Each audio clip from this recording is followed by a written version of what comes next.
engineer, he would work different shifts. So I still remember him working a morning shift, a late day shift, which went from like 8 to midnight, and a shift that went from 11 o'clock at night to 7 o'clock in the morning. And that's how crazy it was in the post-Sputnik era.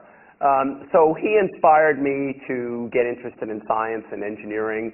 I worked on, actually in high school for a science fair project.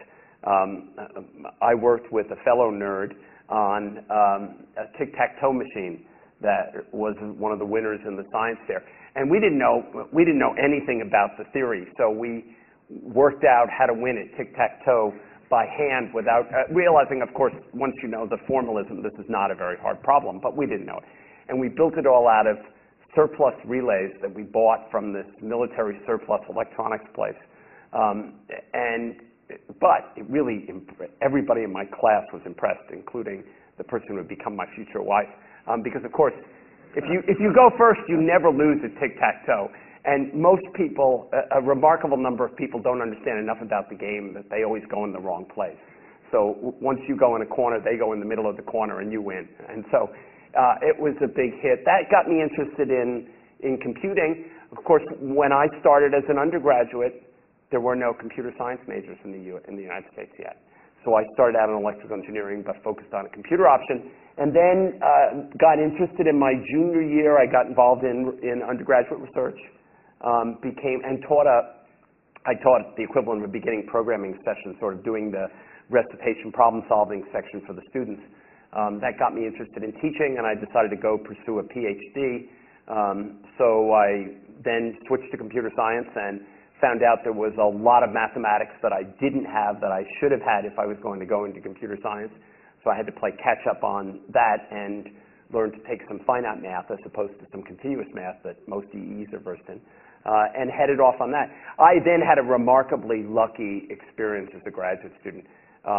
Probably 2 months after I started, somebody walked in with what turned into my thesis problem, who was a guy who happened to be at the Brookhaven National Lab, who was interested in real-time control to build a device that would examine people who are working at the lab for bone density changes that could be caused by incidental exposure to radiation. So at this time, no personal computers, microprocessors just coming out, and the question was, could you design a microprocessor that could do an accurate real-time control problem with these very primitive 8-bit and 16-bit computers at the time. So I started working on the problem, had the great good fortune to be working on the problem just as this whole field exploded and it became a major focus for people in the area. So it was a good time to be working on this problem. I finished my thesis, came to Stanford, and had the good sense not to leave since then. What about mentors early on? So certainly I had a faculty member who got me interested in computing, who really got me hooked up in my undergraduate research problem. And then a person who was a graduate student actually in the master's program there, who was sort of my supervisor on this research program. And they certainly encouraged me to think about pursuing a PhD. And then, of course, my PhD advisor, and I had a co-advisor as well. So my advisor was sort of in the programming language area, and my co-advisor was in the hardware area, which was a good match because my work was kind of striding this, this real-time control area, which involved both some software but also some deep understanding of the hardware issues and the limitations.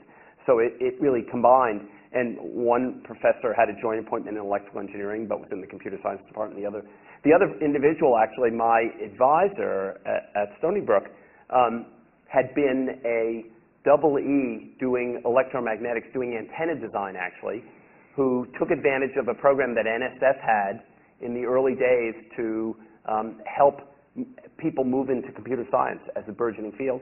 Actually came to Stanford and did a program at Stanford, and then went back and joined what was then a brand new computer science department at Stony Brook. So the Stanford connection goes way back. So we talked a little bit about mentors in the past. Do you still have mentors? I'm sure in a different kind of way, but if so, what sort of relationship do you have with mentors? Well, Abraham Lincoln, but I have to stick to biographies for him. So it's Certainly, I try to learn different skills from different people. So from the Board of Trustees, certainly they are my boss, so I guess they're Sherry's boss's boss's boss's boss.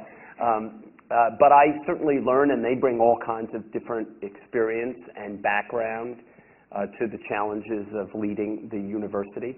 I've had, when I started a company, I was certainly looking for mentors, and people would help me learn some of the lessons of leadership in that setting. But I try to learn from people who are my peers as well, whether it's something that one of our deans or the provost brings to it. So we tend to have a working style that's very open, both with what you might think of the administrative leadership of the university, all the vice presidents and our general counsel, and the academic leadership, all the deans and vice provosts. And I think that leads to the opportunity for not only different people to contribute ideas, but to enhance your understanding how different parts of the organization work, and you can approach the challenges in that parts of the organization. So this is an audience of graduate students and postdocs.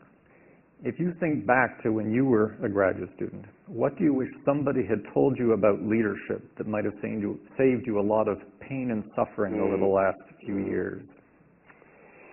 So I think the things that I had to learn the hard way,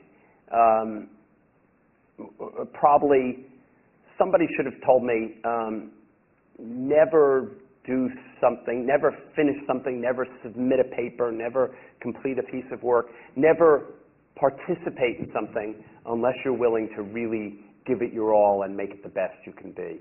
Mm-hmm. And that's something that I think you learn the hard way. One of the things I've had to learn is don't accept commitments that you're not serious about contributing to. It's very easy to get overloaded. Or, for example, for a young faculty member, it's very easy to take on too many graduate students, because more graduate students always seems like a good thing. They can help you with your work, they can bring new ideas, but as an advisor, you have a limited amount of bandwidth.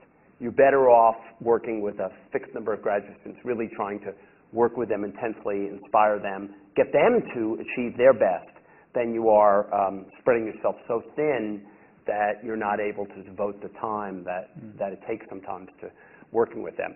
I had to learn, well, particularly when I started a company, I had to learn a lot of lessons the hard way in a compressed time, because you don't quite have the luxury in a company of delaying decisions that you sometimes, in academia, you can move a little more slowly sometimes than you can in a startup setting. So do you feel that your sense of what leadership means has changed since, for example, when you were a graduate student to now? I think absolutely. I think when you're, in a graduate setting or even a faculty member setting as a young faculty member, leadership is much more consensus-driven kind of environment. Surely there's inspiration going on and inspiring people to try new directions or innovate in a different way. But the challenge, I think, as you take on more senior roles, becomes the challenge of making the difficult decisions and standing up when the difficult decisions are necessary.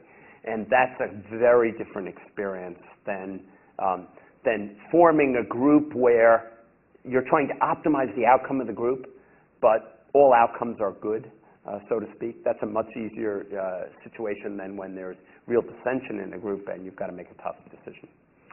So you've ended up as the president of Stanford University. When you were a graduate student, what was your game plan? What was the goal you wanted to be? Was it president of Stanford University? No. I kind of guess not. I wanted to be a faculty member. Mm-hmm. And when I finished graduate school, I interviewed only for faculty positions. Stanford, I think, was the 14th place I interviewed at. So I started applying. Our academic calendar runs a little late in the year, and I started applying very early in the year, so I started interviewing. fairly early on, and I guess I had an interesting thesis topic, so I had some offers pretty quickly, and Stanford runs on a slightly different academic calendar, so I didn't end up coming here till probably late March or something like that, and by then I had several offers in my hand. But I wanted to be a faculty member from the very beginning. I didn't consider any research laboratories or industrial career of any sort, and I really loved being a faculty member.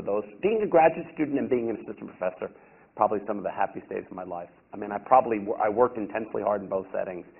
I had no money in both settings, but it was really great. I mean, it's so intellectually engaging. You're in the middle of it, and your ability to focus and really to get a lot done was just exciting. So many people are considering these multiple alternative futures for themselves, and often it comes down to corporate or academic. And you've been in both camps. You've been in the corporate world as well. You voted with your feet. You decided to return full-time to Stanford. Can you talk a little bit about sort of the motivation behind that decision, and Sure. maybe give some guidance to that choice? Sure. I loved my time in a startup environment also. It's tremendously exciting in a different way to work on a product and then see it go out the door, and having people use it is really exciting, and it is thrilling in a very different way. It demands a focus, I think, that is incredibly intense, and a sense of teamwork that is, in a startup environment anyway, even more intense than a research group in a university, because there's a time pressure element to it that's quite different. I came back because I like